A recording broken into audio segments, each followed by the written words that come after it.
How was Okay. it moving from being, how do you call it? I guess a child actor, like a child celebrity, to moving into like being a woman and trying to figure out, do I want to keep doing this? Am I still like into it? Do people want to see me now, right? When I'm like a grown up, how does that I'm happen? going to tell you that was probably the hardest thing I ever had to do because I feel like you get stuck. Like when I was 22, people still thought I was 16. Mm, And which is, thank you very much, but you get stereotyped and you get, sometimes people pigeonhole you in that, in not only age, but like I wanted to do drama. People thought that I can only be funny because I did, a sitcom for so long. mm-hmm, So it was probably some of the darkest times of me being in the entertainment business because I felt like I had to prove myself kind of all over mm-hmm, again. But then I didn't want to force the process of becoming a woman. I wanted to do it naturally because there were some, and I've seen it, and I know how easy it could be to do it, but there were some young actors who would do crazy things like on purpose or take certain roles to be like, hey, look, I'm older. But then in the mm-hmm. end, it would only backfire, you know? So it took patience, it took confidence. I had to find other things that I wanted to do in life. So I went to school. I went to Pepperdine University, thought I was going to be a teacher for some time, thought I was going to be a counselor. So I opened myself to other opportunities, other, options in life. And I allowed myself to make that transition naturally.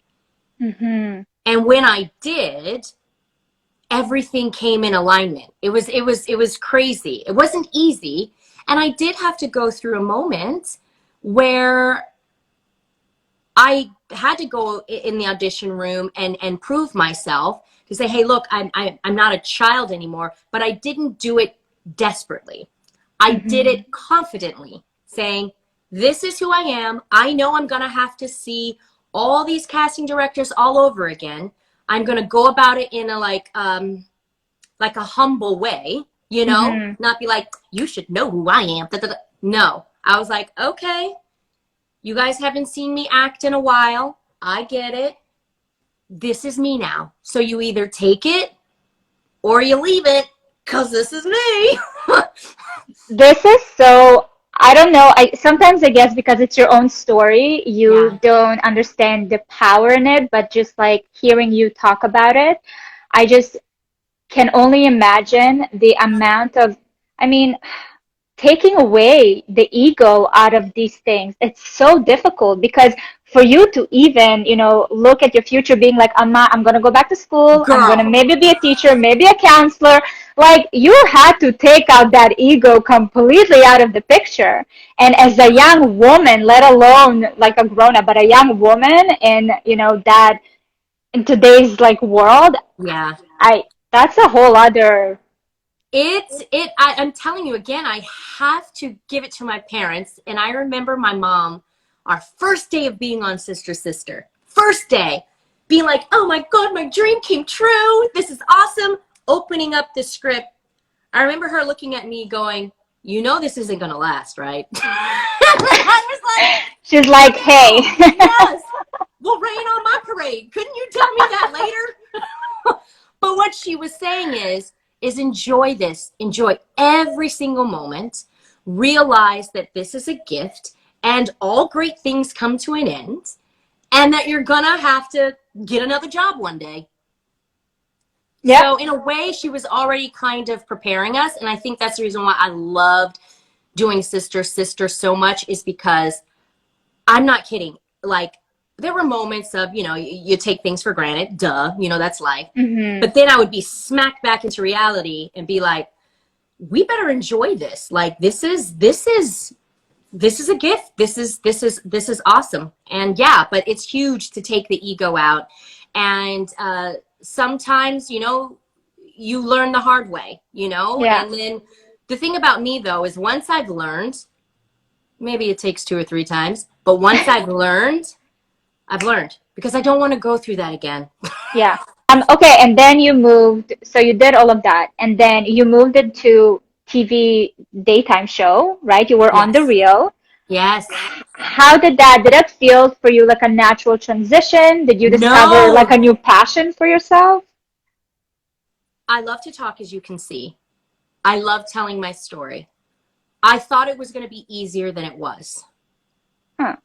So I was so used to hiding within a character, right? Acting, and then doing like talk shows and talking about that character, but talking about the things that you passionately believe, and then just leaving it out there for people who don't agree with what you believe to find yo behind on Twitter, social media, and let you know about it. That is a whole nother game. I was not used to that. If I struggled. A lot of people didn't know this, but I felt like I had to throw up every single time I walked out for about 3 years. That's a Hmm. lot of feeling like you have to throw up because I was just so like, oh my God, oh my God, this is so new. This is so new. And then you have, 4 other women with different perspectives wanting to get a word in, you getting a word in. So you have to like learn this like rhythm, and then you have to learn to believe and like stand up for yourself and be like, hey, I got Hmm. something to say about this, even if Hmm. you disagree. But I'm passionate. And how I got over that was I realized, one, it's important to learn from people who look differently than you, who've had different experiences, who believe different things. It's important to learn instead of judge immediately, Hmm. right?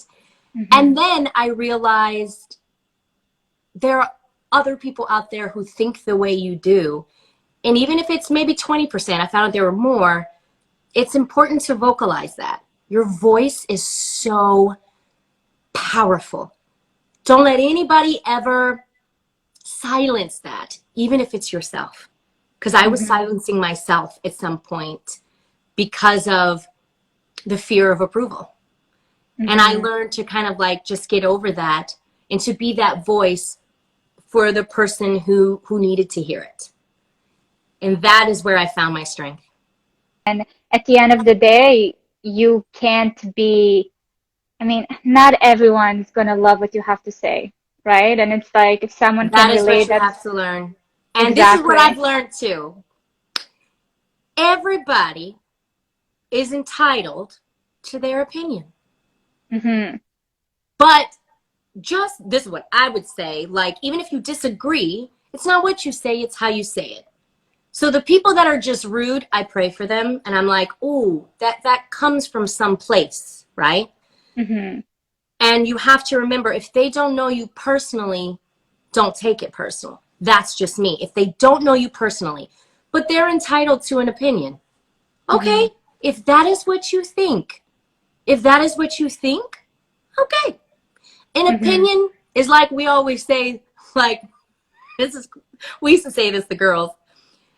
An opinion is like, like, this is horrible, but like a butthole. Everybody has one. It's gonna be there. That this is a saying I grew up in the household. So for me, this Okay. is very close to home, and I totally agree with that. What did you? Was it? I mean, you left the real. Yes. How was it for you? Did you had like kind of? Oh, it was the hardest decision I ever had to make because it wasn't in a way it wasn't something that I mean I wanted to do, obviously, but it was something that I needed to do. Hmm. In the sense that my children are at the age right now where I can see in their eyes, like they're yearning for more of mama. They Mm. want mama. And I was traveling back and forth. And I was like, oh. And then, like, I know there was a rumor about me not getting enough money. No, it had nothing to do with money. that's what made it harder. Because it's like, Mm-hmm. here was this offer that was amazing. But then again, I felt like I can't, this is a moral decision here.